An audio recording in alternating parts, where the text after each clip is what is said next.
here was this woman come to spoil everything.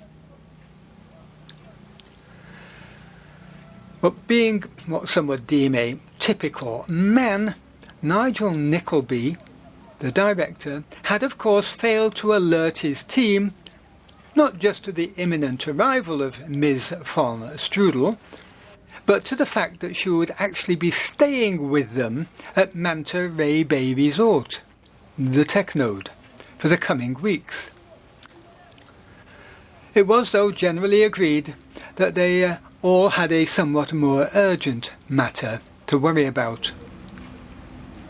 Though the robots were definitely Herbert Mac Nevis's handiwork, it was quite out of character for Herbert to introduce this draconian public surveillance system. So who was behind the central computer which stored all the data produced by the robots, keeping a check on who was smiling and who wasn't? Well, the first thing to do was to trick the robots into believing that everybody on the island was smiling. So as quickly as they could, the team, with Gerda's help, set about producing face masks with a widely smiling face printed on them.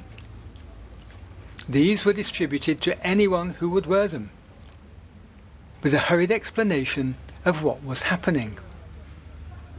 Soon the majority of Banania's population were going about their business, sporting smiley masks and waving happily at the robots. For her part, Gerda von Strudel was enjoying herself thoroughly, fitting in perfectly to what she considered to be a real-life detective drama. For her, the daily strategy meetings were becoming the highlight of her life, and she even began to suspect that Nigel had actually fabricated this whole dilemma just to keep her entertained. Well, somebody, obviously not entertained by Digibeat's smiley masks, was Herbert Mac Nevis. He was a little shocked that his former colleagues could pull such a low trick as to attempt to fool his robots. Neither were his current nameless employers, who demanded that Herbert modify the robots at his own expense to report on who was illegally wearing a mask.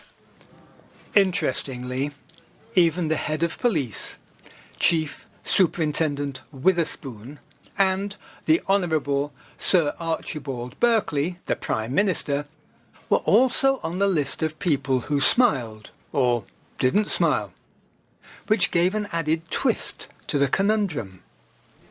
It was these two luminaries who made a discreet call to the Technode, home and working environment of the Digibeat team. Both men were uncharacteristically concerned that something grave was happening on their island. They confided in Digibeat's founders, Nigel Nickleby and Connor O'Connor, that they had recently been approached by two businessmen new to the island. Apparently these men had recently invested a significant amount of money in constructing a shiny new supermarket named Smiley's Supermarket. And both men were extremely angry that people were walking about wearing face masks, emblazoned with a large smiling mouth. And these masks ensured that the robots they had commissioned to monitor people's faces were always registering a smile. They demanded that I outlaw the wearing of these masks, and that my colleague here enforce a ban by arresting anyone who refused to comply.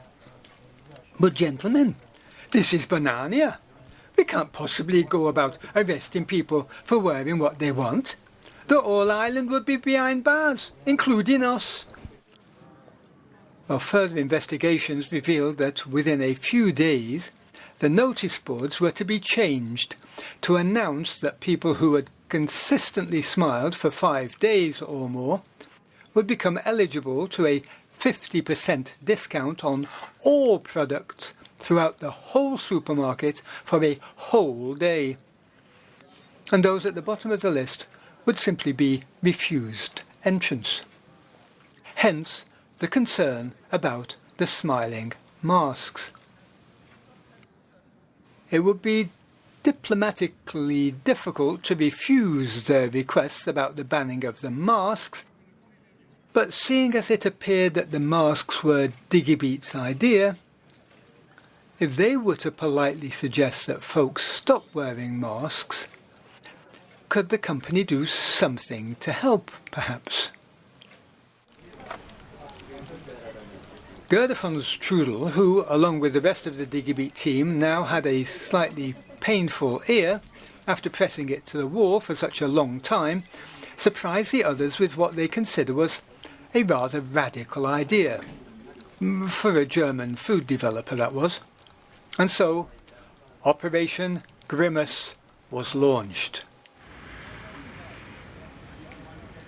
After a few hints and some feeding of the rumour mill, the good people of Banania gratefully removed their smiley face masks and went about their business with their normal facial expressions, and completely ignored the huge smiley supermarket notice boards.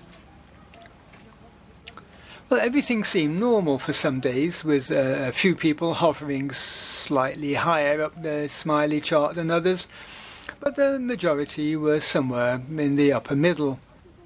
Nobody, it seemed, was about to win a significant discount from the new supermarket. Until the 6th day, that was. As morning broke and the good folk began their day, an interesting hubbub began. This was the sound of people realizing that the world had subtly changed.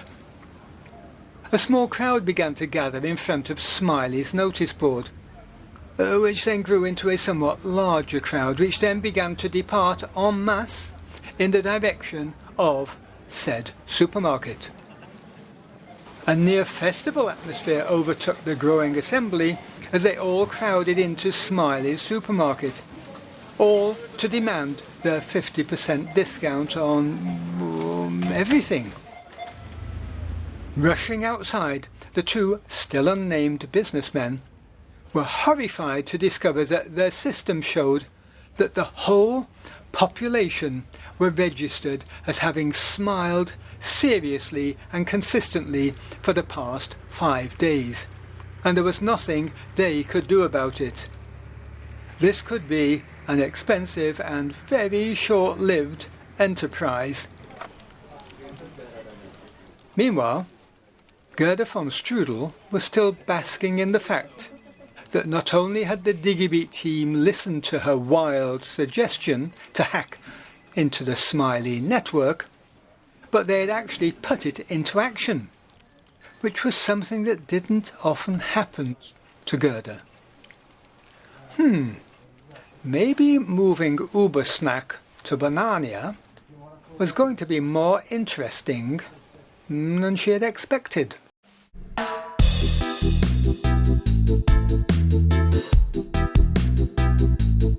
That was Banania. Please subscribe via Apple Podcasts or your favourite podcast provider. And for more information, visit bananiapodcast.com.